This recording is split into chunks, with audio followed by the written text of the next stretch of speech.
ഈ വാർത്ത പൂർത്തിയാക്കാൻ കഴിയുന്നില്ല. വളരെ പ്രധാനപ്പെട്ട വാർത്ത, വളരെ ദുഃഖകരമായ ഒരു വാർത്ത നമ്മളിലേക്ക് എത്തുകയാണ്. നടൻ മാമുക്കോയ അന്തരിച്ചു.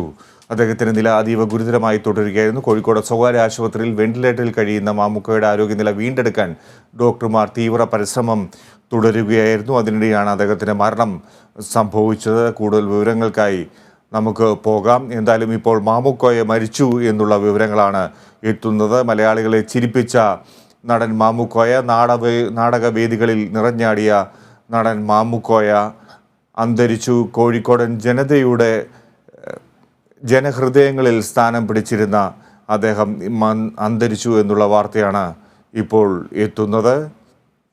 നടൻ മാമുക്കോയ ഈ ലോകത്തോട് ഇവിടെ പറഞ്ഞിരിക്കുന്നു. നമ്മൾക്കറിയാം, കഴിഞ്ഞ ഏതാനും ദിവസം മുമ്പാണ് നടൻ ഇന്നസെൻറ്റ്, അദ്ദേഹം ഒരു ഹാസ്യതാരമായിരുന്നു, അദ്ദേഹവും ലോകത്തോട് ഇവിടെ പറഞ്ഞത്. ഇപ്പോൾ ജനങ്ങളെ ചിരിക്കുകയും ചിന്തിപ്പിക്കുകയും ചെയ്ത നടൻ മാമുക്കോയ മരിച്ചു എന്നുള്ള വാർത്ത എത്തുന്നു.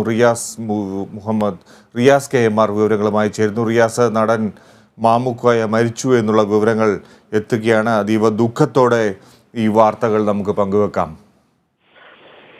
തീർച്ചയായും ഫിജി, മലയാളിയുടെ ഏറ്റവും പ്രിയപ്പെട്ട നടന്മാരിൽ ഒരാളായിട്ടുള്ള നടൻ മാമുക്കോയ അന്തരിച്ചിരിക്കുന്നു. കോഴിക്കോട് സ്വകാര്യ ആശുപത്രിയിലായിരുന്നു, മൈത്ര ആശുപത്രിയിലായിരുന്നു അദ്ദേഹം ചികിത്സയിലുണ്ടായിരുന്നത്. 76 വയസ്സായിരുന്നു അദ്ദേഹത്തിന്. 4 പതിറ്റാണ്ട് കാലം മലയാളിയെ ചിരിപ്പിക്കുകയും ചിന്തിപ്പിക്കുകയും ചെയ്ത ഒരു നടനാണ്.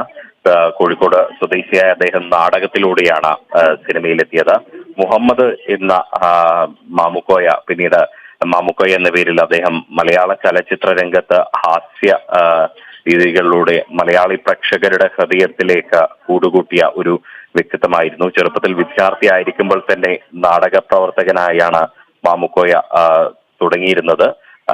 എല്ലാവരും മാമുക്ക എന്ന് സ്നേഹത്തോടെ വിളിച്ച അദ്ദേഹം ഒരുപക്ഷെ നമ്മുടെ എല്ലാം വീടുകളിലെ അല്ലെങ്കിൽ ഒരു അത്രമേൽ പ്രിയപ്പെട്ട ഒരു വ്യക്തിത്വമായിട്ടാണ് ഓരോ മലയാളിയും കണ്ടിരുന്നത്. അദ്ദേഹത്തിന്റെ അന്ത്യം അല്പസമയം മുൻപ് ഇവിടെ കോഴിക്കോട് മൈത്ര ആശുപത്രിയിലായിരുന്നു.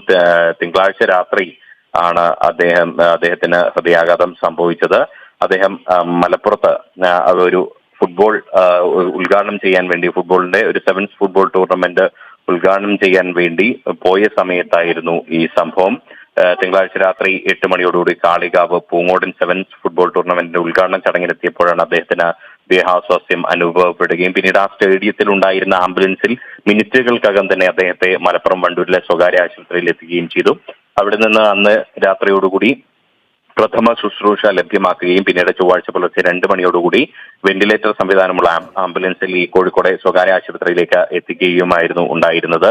നേരത്തെ ഫിജി സൂചിപ്പിച്ചതുപോലെ 1946 മുഹമ്മദ് ഇമ്പിച്ചി ആയിഷ ദമ്പതികളുടെ മകനായി കോഴിക്കോട് ജില്ലയിലെ പള്ളിക്കണ്ടിയിൽ മാമുക്കോയ ജനിക്കുന്നത്. മാത്രമല്ല, ചെറുപ്പത്തിലെ അദ്ദേഹത്തിന്റെ മാതാപിതാക്കൾ മരണപ്പെടുകയും ചെയ്തിരുന്നു. ജ്യേഷ്ഠന്റെ സംരക്ഷണയിലായിരുന്നു കോഴിക്കോട് MM ഹൈസ്കൂളിൽ 10ാം ക്ലാസ് വരെ അദ്ദേഹം പഠിച്ചിരുന്നത്. ഈ പഠനകാലത്ത് തന്നെ അദ്ദേഹം നാടകങ്ങളിൽ സജീവമായിരുന്നു. മാത്രമല്ല, കല്ലായിയിൽ അദ്ദേഹത്തിന് മരം വളക്കുന്ന ഒരു തൊഴിലുണ്ടായിരുന്നു. അങ്ങനെ ഈ മരമിളക്കിൽ വൈദഗ്ധനായ അദ്ദേഹം ജോലിയും ഒപ്പം നാടകവും ഒരുമിച്ച് കൊണ്ടുപോയി. പലപ്പോഴും നമ്മുടെ എല്ലാ മലയാളികളുടെ പ്രിയപ്പെട്ട മാമുക്ക പറഞ്ഞത് ആ ബാല്യകാലത്തെ ദുരിതങ്ങളും ഒക്കെ കഷ്ടപ്പാടുകളും എല്ലാം അദ്ദേഹത്തിലെ കലാകാരനെ രൂപപ്പെടുത്തി എടുത്തു എന്ന് അദ്ദേഹം തന്നെ പറയുന്ന ഒരു കാര്യങ്ങൾ പലപ്പോഴും നമ്മൾ കണ്ടതാണ്. ഈ നാടക നടനായി തുടങ്ങിയ അദ്ദേഹം KT മുഹമ്മദ്, ഒപ്പം തന്നെ വാസു പ്രദീപ്, B മുഹമ്മദ് തുടങ്ങിയ ആളുകളുടെയൊക്കെ പ്രമുഖരുടെ ഒക്കെ കൂടെയാണ് നാടകങ്ങളിൽ അന്ന് ശ്രദ്ധേയമായ വേഷങ്ങൾ ചെയ്തിരുന്നത് എന്നുള്ളതാണ്. 1979 അദ്ദേഹം ചലച്ചിത്ര രംഗത്തേക്ക് എത്തിയിട്ടുണ്ടായിരുന്നത്. നിലമ്പൂർ ബാലൻ സംവിധാനം ചെയ്ത അന്യരുടെ ഭൂമി എന്ന സിനിമയിലൂടെയാണ് അദ്ദേഹം ചലച്ചിത്ര രംഗത്തേക്ക് എത്തിയിരുന്നത്. കൂടുതലും കോമഡി വേഷങ്ങൾ ചെയ്തിരുന്ന അദ്ദേഹം പിന്നീട് ഗൗരവമേറിയ കഥാപാത്രങ്ങൾ, ഏറ്റവും ഒടുവിൽ ഒരു പോലുള്ള സിനിമയിൽ ഏറ്റവും ഗൗരവകരമായ ഒരു കഥാപാത്രം ചെയ്യുന്ന ഒരു സാഹചര്യമാണ് ഉണ്ടായിരുന്നത്. മാത്രമല്ല, ഈ വൈക്കം മുഹമ്മദ് ബഷീറിന്റെ ശുഭാപ്തിയിൽ അദ്ദേഹത്തിന് സിനിമയിൽ വേഷം ലഭിച്ച ഒരു അനുഭവമൊക്കെ അദ്ദേഹം പലപ്പോഴും പങ്കുവച്ചിരുന്നു. 1982 S കൊന്നനാട്ട് സംവിധാനം ചെയ്ത സുറുമയിട്ട കണ്ണുകൾ എന്ന് പറയുന്ന സിനിമയിൽ ആണ് വൈക്കം മുഹമ്മദ് ബഷീറിന്റെ ശുപാർശയിൽ മാമുക്കോയ്ക്ക് വേഷം ലഭിച്ചിരുന്നത്. മാത്രമല്ല സത്യൻ അന്തിക്കാട് സിനിമകളിലെ സ്ഥിരം സാന്നിധ്യം. ഫിജി തുടക്കത്തിൽ പറഞ്ഞതുപോലെ ഇന്നസെന്റ് ഏതാനും ദിവസങ്ങൾക്ക് മുൻപാണ് മലയാളികളെ വിട്ടുപോയത്. ഇന്നസെന്റും അതുപോലെ ഒഴിവാക്കപ്പെടാനാവാത്ത സത്യൻ അന്തിക്കാട് സിനിമകളിലെ ഒരു ചേരുവയായിരുന്നു മാമുക്കോയും. ഇന്നസെന്റ് പോലെ തന്നെ ഒട്ടനവധി അതുല്യ പ്രതിഭകളായ നടന്മാർക്കിടയിൽ ഏറ്റവും അതുല്യനായി നിന്ന ഏറ്റവും നല്ല മൂല്യമുള്ള ഒരു കലാകാരനായിരുന്നു മാമുക്കോയ എന്ന് പറയുന്നത്. അദ്ദേഹത്തിന്റെ പലപ്പോഴും നമുക്കുള്ള അനുഭവങ്ങൾ എന്ന് പറയുന്നത് അദ്ദേഹം ഈ പറഞ്ഞതുപോലെ എല്ലാം ഒരൊറ്റ ടേക്കിൽ ഓക്കെ ആക്കുന്ന ഒരു നടൻ എന്നൊരു പ്രത്യേകത കൂടി അദ്ദേഹത്തിനുണ്ട്. ഒരുപാട് സിനിമകൾ സന്മനസ്സുള്ളവർക്ക് സമാധാനത്തിലും നാടോടിക്കാറ്റിലും ഒക്കെ നമ്മുടെ ഗഫൂർ കാ ദോസ്ത് ആയുമൊക്കെ അദ്ദേഹം നാടോടിക്കാറ്റ് എന്ന ചിത്രത്തിലെ ഗഫൂർ കാ ദോസ്ത് ഇന്നും മലയാളിയുടെ ഏറ്റവും പ്രിയപ്പെട്ട ഒരു കഥാപാത്രമാണ്. മാത്രമല്ല കീലേരി അച്ചു എന്ന് പറയുന്ന കഥാപാത്രം, സന്ദേശം സിനിമയിലെ KG പൊതുവാൾ, ഒപ്പം തന്നെ ഹിസൈനസ് അബ്ദുള്ളയിലെ ജമാൽ, ഒപ്പത്തിലെ സെക്യൂരിറ്റിക്കാരൻ, മാമുക്കോയ നായകനായി കോരപ്പൻ ദ ഗ്രേറ്റ് എന്ന് പറയുന്ന സിനിമ വരുന്നു. അങ്ങനെ ഒട്ടനവധിയായിട്ടുള്ള സിനിമകൾ. ഒപ്പം തന്നെ അദ്ദേഹത്തിന് സംസ്ഥാന ചലച്ചിത്ര പുരസ്കാരം 2004 ലഭിച്ച പെരുമഴക്കാലം എന്ന് പറയുന്ന സിനിമ.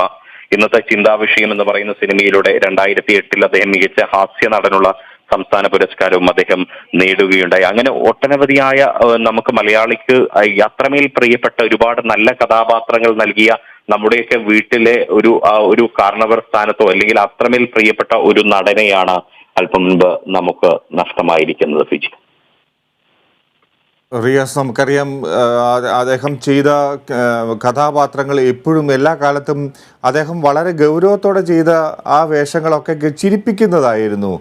ഇനി ഓർമ്മയിലെ ഒരു ചിരിച്ചിത്രമായി അദ്ദേഹം മാറുകയാണ്. കോഴിക്കോട്ടെ സ്വകാര്യ ആശുപത്രിയിൽ അദ്ദേഹത്തിന് അന്ത്യം സംഭവിച്ചിരിക്കുന്നു. 1979 മുതൽ അദ്ദേഹം സിനിമാ രംഗത്ത് സജീവമാണ്. റാംജി റാവു സ്പീക്കിംഗ്, തലയുടെ മന്ത്രം, നാടോടിക്കാറ്റ്, അങ്ങനെ തുടങ്ങി ഹാസ്യ നടനായി അദ്ദേഹം ചിരിപ്പിക്കുകയായിരുന്നു. ഒപ്പം റിയാസ് നേരത്തെ സൂചിപ്പിച്ച പോലെ സ്വഭാവ നടനായി അദ്ദേഹം വിസ്മയിപ്പിക്കുകയായിരുന്നു. 450ഓളം സിനിമകളിൽ അഭിനയിച്ചു. അദ്ദേഹത്തിൻ്റെ സിനിമാ ജീവിതം ഏതു തരത്തിലായിരുന്നു? ഫിജി, അദ്ദേഹത്തിന്റെ സിനിമാ ജീവിതം തുടങ്ങുന്നത് 1979 നിലമ്പൂർ ബാലൻ സംവിധാനം ചെയ്ത അങ്ങേരുടെ ഭൂമി എന്ന് പറയുന്ന സിനിമയിലൂടെ അദ്ദേഹം ചലച്ചിത്ര രംഗത്ത് എത്തുന്ന ഒരു സാഹചര്യമുണ്ട്. ഞാൻ നേരത്തെ സൂചിപ്പിച്ചതുപോലെ വിദ്യാർത്ഥി ആയിരിക്കുമ്പോൾ തന്നെ അദ്ദേഹം നാടക രംഗത്ത് ഉണ്ടാകുന്നു. നാടകവും അദ്ദേഹത്തിന്റെ തൊഴിലും, അതായത് മരമളക്കൽ, കന്നായിൽ മരമളക്കുന്ന ഒരു തൊഴിൽ അദ്ദേഹം ഏറെക്കാലം കൊണ്ടു നടന്ന ഒരു തൊഴിലാണ്. അത് കൂടെ കൊണ്ട് നടന്ന ഒരു നടനാണ്. അതിന്റെ കൂടെ തന്നെ ഈ പറയുന്നത് പോലെ നാടകവും കൊണ്ട് നടക്കുന്നു. പിന്നീട് അദ്ദേഹത്തിന്റെ ഒരു പ്രധാനപ്പെട്ട സിനിമ സുറുമയിട്ട കണ്ണുകൾ തന്നെയാണ്. വൈക്കം മുഹമ്മദ് ബഷീറാണ് ആ സിനിമയിലേക്ക് ഈ മാമുക്കോയെ റെക്കമെൻഡ് ചെയ്യുന്നത്, ശുപാർശ ചെയ്യുന്നത് എന്നുള്ളതാണ്. കാരണം ഒരുപക്ഷെ മലയാള സിനിമയിൽ മലയാളത്തിന്റെ എക്കാലത്തെയും മികച്ച സാഹിത്യ കുലപതി വൈക്കം മുഹമ്മദ് ബഷീറിന്റെ ശുപാർശയിൽ ഒരു നടൻ മലയാള സിനിമയിലേക്ക് നടന്നു കയറി എന്ന് പറയുന്നത് അത് മാമുക്കോയെയാണ്.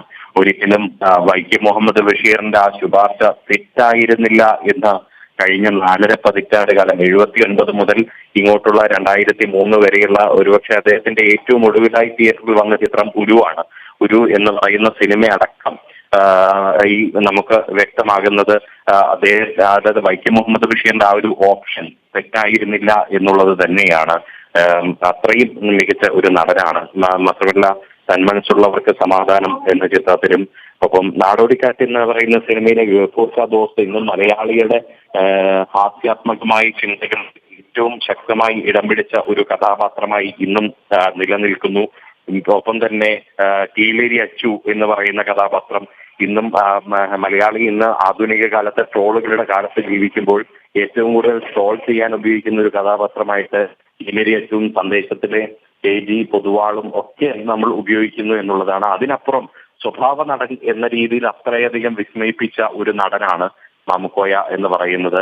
കാരണം സ്വഭാവ നടനായി അദ്ദേഹം തിളങ്ങിയ പെരുമഴക്കാലത്തിലെ കഥാപാത്രം അബ്ദു എന്ന് പറയുന്ന കഥാപാത്രം സംസ്ഥാന ചലച്ചിത്ര പുരസ്കാരത്തിൽ ജൂറിയുടെ പ്രത്യേക പരാമർശം ലഭിച്ച കഥാപാത്രം. മാത്രമല്ല ഏറ്റവും ഒടുവിൽ ഞാൻ സൂചിപ്പിച്ചു എന്ന് പറയുന്ന സിനിമയിലെ കഥാപാത്രം, ദേശീയ അവാർഡ് നേടിയ ആദിമധ്യാന്തം സിനിമയിലെ അദ്ദേഹത്തിന്റെ കഥാപാത്രം, അങ്ങനെയുള്ള ഒട്ടനവധിയായിട്ടുള്ള കഥാപാത്രങ്ങൾ അദ്ദേഹം എല്ലാ രീതിയിലും ഹാസ്യം മാത്രമല്ല തനിക്ക് വഴങ്ങുക, ഞാൻ തിരിച്ചെത്താം. നമുക്ക് കൂടുതൽ വിശകലനം നടത്താം, അദ്ദേഹത്തെ കൂടുതൽ ഓർത്തെടുക്കാം ഈ സന്ദർഭത്തിൽ സുധാകർ പ്രസാദും നമ്മോടൊപ്പം വിലയിരുത്തലിനായി ചേരുന്നു.